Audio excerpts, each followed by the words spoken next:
Bismillahirrahmanirrahim. Assalamualaikum warahmatullahi wabarakatuh. Para pemirsa channel Kupas sekalian, kita berjumpa kembali dalam program Paralogisme. Yang kali ini kita mencoba membahas, atau kami di sini mencoba membahas tentang bagaimana agama dan sains merespon wabah pandemi COVID-19 ini atau coronavirus. Kita tahu beberapa bulan yang lalu, tepatnya ketika virus ini awal menyerang Indonesia, terjadi semacam perdebatan atau bisa dikatakan perbincangan tentang apakah ibadah keagamaan itu harus dihentikan, rakyat atau masyarakat dilarang pergi ke masjid, dan bagaimana dengan ziarah-ziarah tempat-tempat suci, apakah harus dihentikan sama sekali. Dan pada kenyataannya para ulama memilih jalan para saintis, yaitu menghentikan kegiatan keagamaan untuk sementara, menutup tempat-tempat publik keagamaan, termasuk diantaranya tempat-tempat ziarah.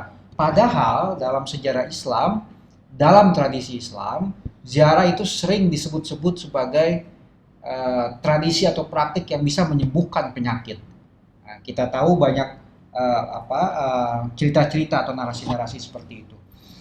Bagaimana orang setelah berziarah mendapatkan, bisa mendapatkan rezeki atau mendapatkan kesehatan, mendapatkan jodoh. Ada tradisi-tradisi itu yang kita sudah dengar secara umum. Lalu kenapa para agamawan justru atau para rohaniawan justru sekarang memilih mengikuti fatwa dan tanda kutip para saintis? Mengapa tempat-tempat ziarah itu harus tutup, padahal disebut dalam tradisi bakal mendatangkan kesembuhan atau keajaiban, taruhlah begitu. Kami akan membahasnya di sini bersama Ustadz Musa Kazim. Pak Ustadz, kabarnya? Alhamdulillah sehat. Ya, tadi sudah saya ajukan beberapa pertanyaan. Sebenarnya bagaimana antum melihat fenomena tadi antara dua fenomena agama dan sains, dan ternyata agamawan dan rohaniawan tunduk dalam kutip terhadap nasihat para saintis? Ya, terima kasih. Di masyarakat tertentu sekarang ini sedang hangat terjadi perdebatan soal yang Anda sampaikan tadi, karena di masyarakat tertentu seperti di Irak misalnya, di Iran juga, dan juga mungkin masyarakat tradisional pada umumnya itu kan mereka mengenal bahwa berziarah itu dapat memberikan kesembuhan. Mereka juga tumbuh dengan ajaran atau doktrin semacam itu. Lalu sekarang ulama mereka serentak dan konsensus semua ulama besar, baik yang bermadhab Sunni seperti dari Al-Azhar, MUI, dan seluruh ulama pada umumnya, juga ulama Syiah seperti yang terbesar, misalnya kita bicara seperti Said Ali Khamenei maupun Said Ali Sistani, sama-sama melarang orang untuk pergi ke tempat-tempat suci itu tadi untuk berziarah bersama-sama atau berdoa di sana. Sehingga memunculkan protes, katakanlah, dari ulama-ulama non-mainstream. Katakanlah akan ada ulama non-mainstream, ulama yang mereka sok kritis, sok menyampaikan sebuah protes. Mereka mengatakan tidak boleh itu dilarang, karena pada akhirnya orang itu justru mencari kesembuhan dari tempat-tempat suci itu. Mereka sudah terbukti, sudah dari generasi ke generasi kita mendengar orang berziarah dan kemudian sembuh. Dan itu benar kan? Artinya ya ada kebenaran di situ. Fenomena dan pengalaman masyarakat tradisional seperti itu. Sering sekali kita mendengarkan cerita tentang bagaimana orang sakit pergi berziarah kemudian sembuh, kemudian dan banyak sekali anjuran untuk mereka yang sedang kesusahan pada umumnya untuk berziarah, dan mereka mendapatkan apa yang mereka cari di sana. Dan juga tidak sedikit orang yang berbangga, ini kita saksikan secara umum, berbangga menunjukkan kesuksesan hidupnya dengan mengatakan bahwa mereka ini dekat dengan para wali. Nah, buktinya mereka dekat dengan para wali adalah bahwa mereka setelah berziarah atau mengucapkan salam atau mendekati atau menziarahi tempat-tempat tertentu itu kemudian mereka mendapatkan rizki baru atau kesempatan baru atau kesuksesan baru yang sebelumnya tidak mereka dapatkan, sehingga ada kebanggaan. Di satu sisi bagi mereka yang sukses ada kebanggaan, tapi di sisi lain bagi mereka yang tidak kunjung mendapatkan apa yang mereka cari dari ziarah-ziarah itu, mereka dianggap sebagai ziarah yang tidak makbul, ziarah yang tidak diterima, perlu lagi diulang ziarahnya.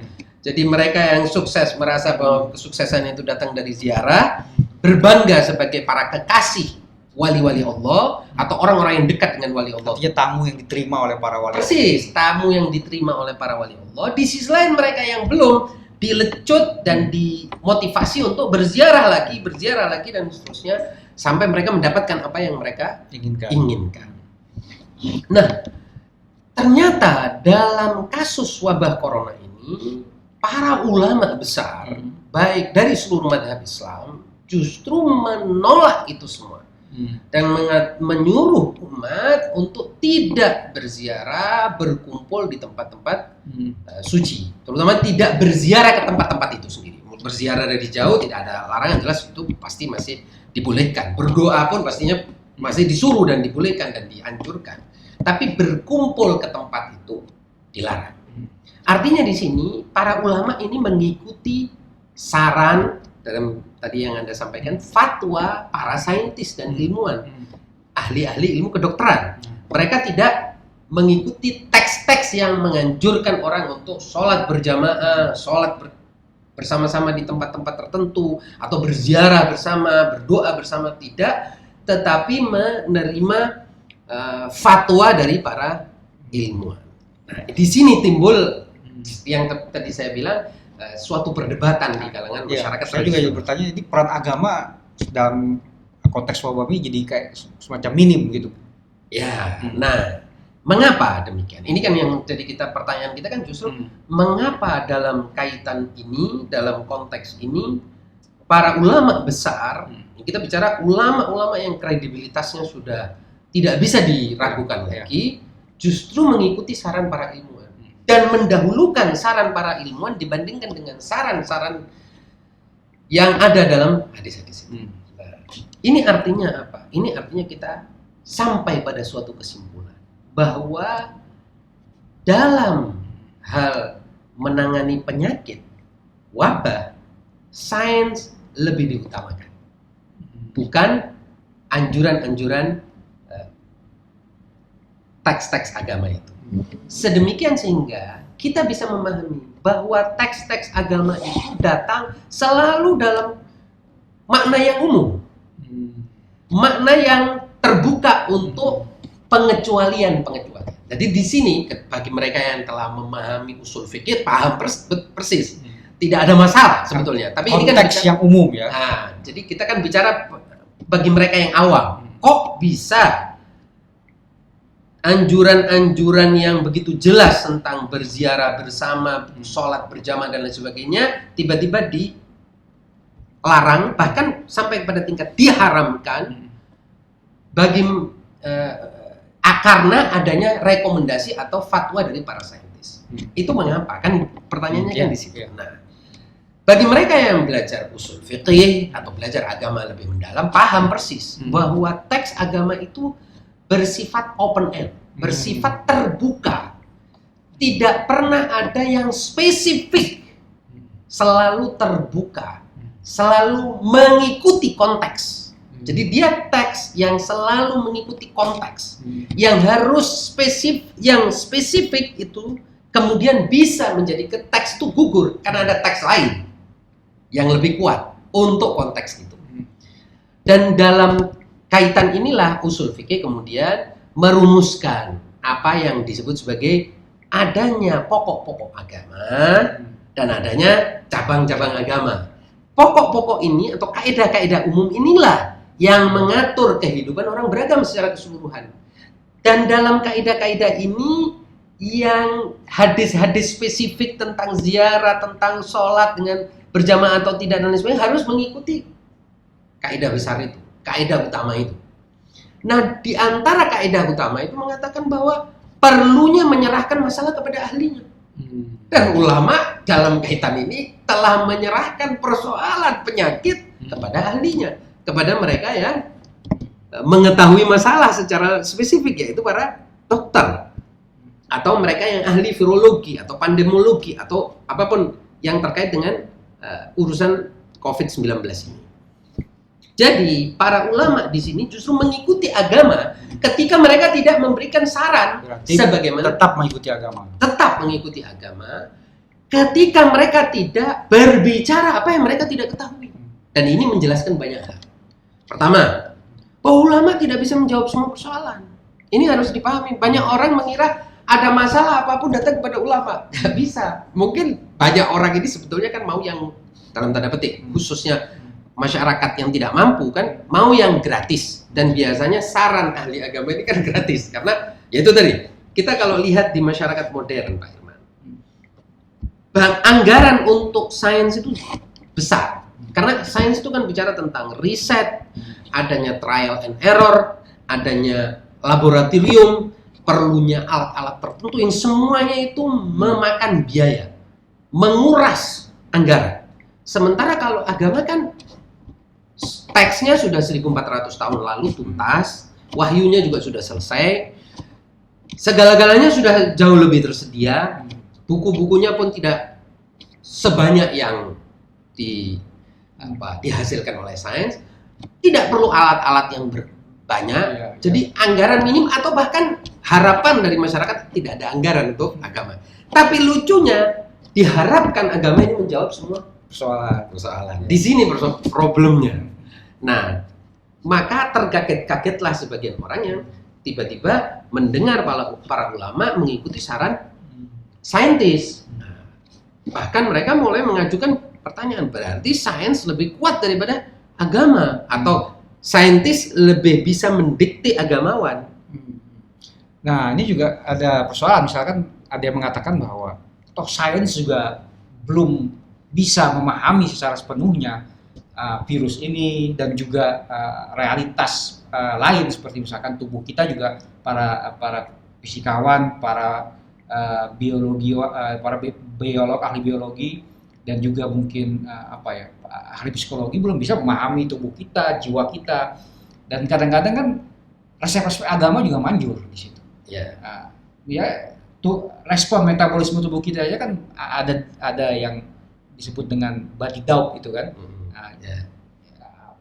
Kausalitas sains itu kan nggak cukup bisa menjelaskan sepenuhnya katanya. Betul. Sains. Nah, di situ katanya agama juga berperan di situ. Sangat berperan, tetapi agama itu membatasi diri. Perannya pada hal-hal yang bersifat mental, psikologis, kerohanian, spiritual. Tapi ketika menghadapi yang objektif, kita sudah bahas. Jadi kan penyakit itu kan dua aspek yang selalu harus berinteraksi untuk menjadi suatu penyakit. Jadi dalam kenyataannya riset modern di sains telah mengakui bahwa suatu penyakit tidak akan efektif pada orang yang tidak merasakan penyakit itu. Tidak efektif dia sama seperti tidak ada. Jadi wujuduhu ka'adamihi, istilah kaidahnya. Wujud penyakit itu meskipun ada secara objektif, tetapi ketika subjek tidak merasakannya, dia sama seperti tidak ada. Bahkan tidak ada gejalanya. Maka itulah semua gejala sakit itu adalah psikologis juga. Jadi di dalam itu ada psikologis, fisiologis. Sampai ada ilmu khusus yang namanya fisiologis, yaitu ilmu campuran, kombinasi antara fisik manusia dengan psikologinya. Dan memang manusia kan memang secara konsensus para ilmuwan, baik agama maupun saintis maupun filosof, manusia ini kan multidimensi. Dia bukan wujud yang murni tubuh atau murni ruh. Nah, di situ ada percampuran antara ruh dengan tubuhnya. Bahkan lebih jauh kalau kita baca ilmu, kalau kita menemukan dalam buku-buku kaum urafa, mereka mengatakan bahwa yang ada ini kan kehadiran. Kehadiran itu kan di antara wujud dan wijdan. Jadi wujud artinya sesuatu yang ada dan sesuatu yang kita temukan. Yang kita temukan itu jadi wajada itu sendiri dalam bahasa Arab, wajada itu menemukan. Artinya ada sesuatu di sana tapi ada penemunya. Ada yang melihat, ada yang mengamati, ada yang mempersepsi, maka terjadi pertemuan. inilah yang disebut kehadiran. Hadir, sesuatu itu jadi hadir. Dan hadir itu di dalam diri juga sesuatu yang ada di luar. Ya, jadi refleksi yang di luar ke dalam dirinya. Makanya di dalam filsafat kita mengenal tatabuk. Tatabuk itu artinya korespondensi. Apa yang kita persepsi dengan apa yang ada di realitas objektif di luar.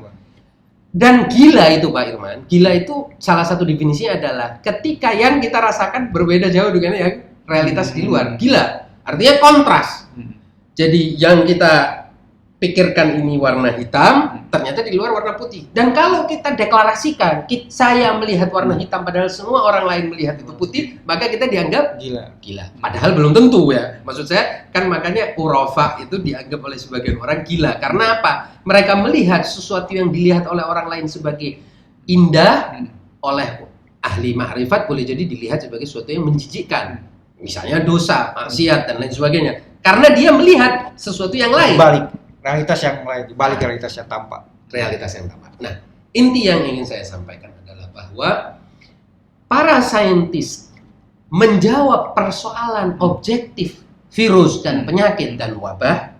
Oleh sebab itu, ulama yang menjawab persoalan-persoalan rohani manusia, kejiwaan manusia, hanya bisa menyerahkan persoalan objektif ini kepada yang memang meneliti secara objektif, menggunakan alat-alat observasi objektif. Mereka yang lebih dahulu, katakanlah mereka itulah di front terdepan. Jangan dipaksa agama yang di front terdepan, karena ketika agama yang dipaksa di front terdepan, agama tidak bertanggung jawab terhadap persoalan objektifnya. Di sini persoalan menjadi siapa yang akuntabel terhadap masalah ini. Karena ketika masalah itu sudah bukan lagi masalah individu, artinya ini masalah sosial, kan harus ada yang bertanggung jawab.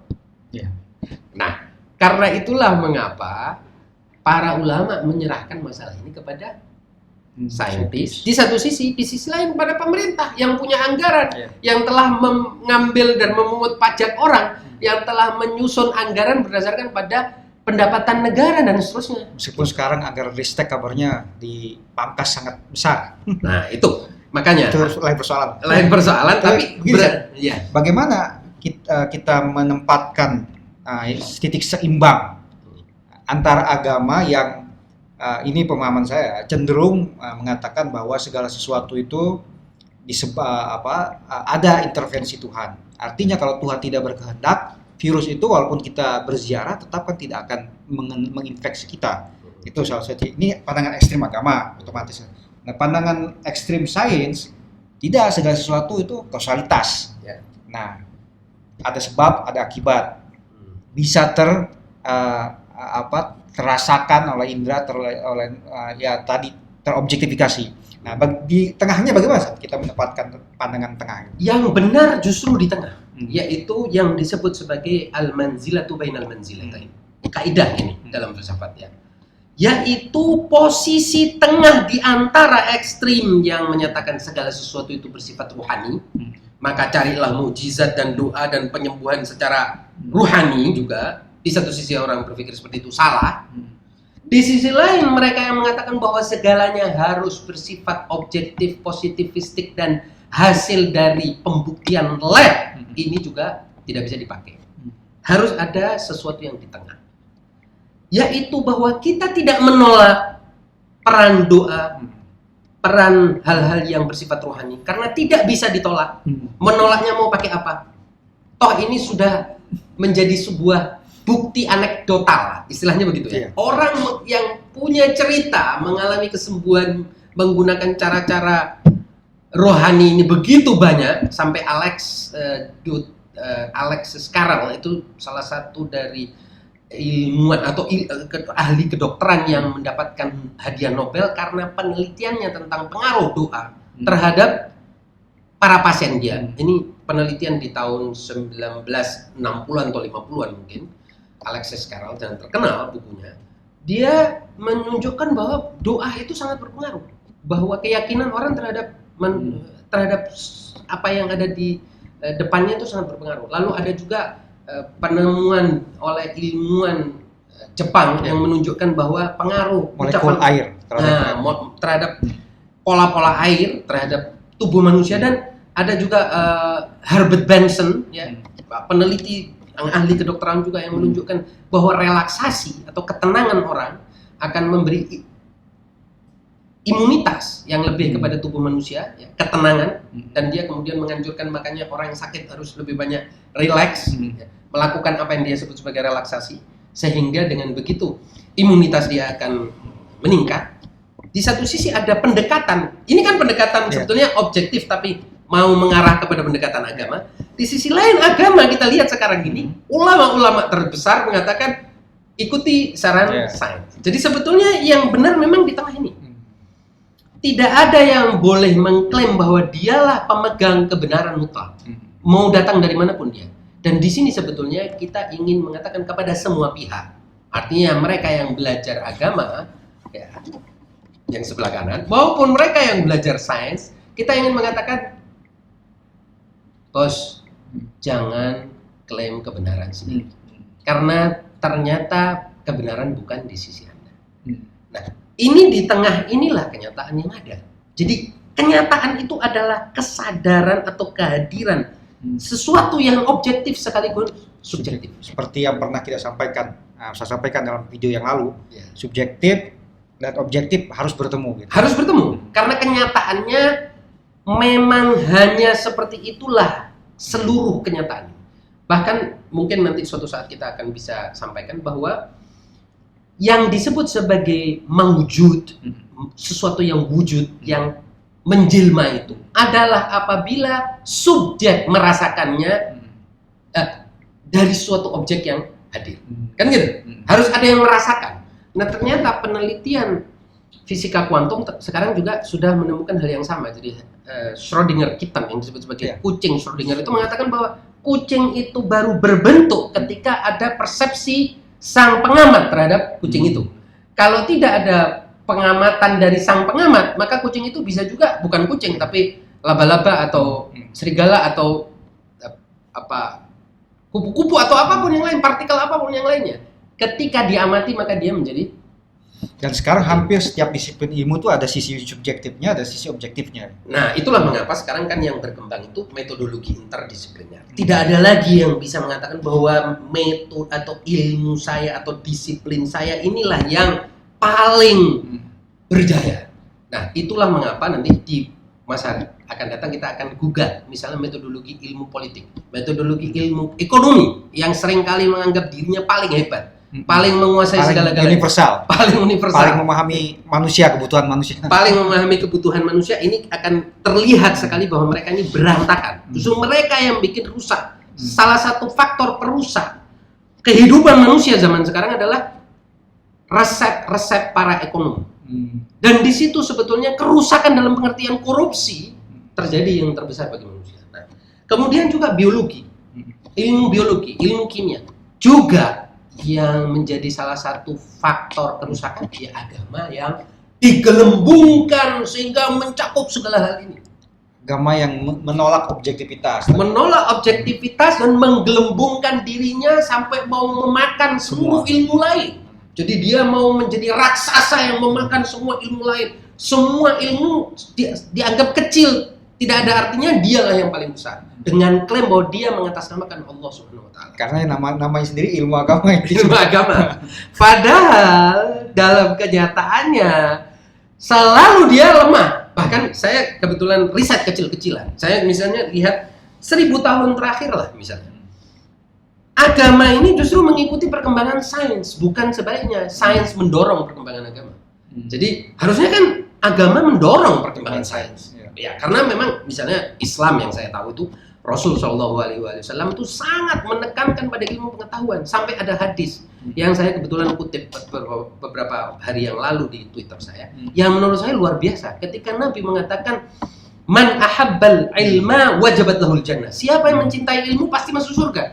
Ini kan berarti jaminan mencintai ilmu masuk surga.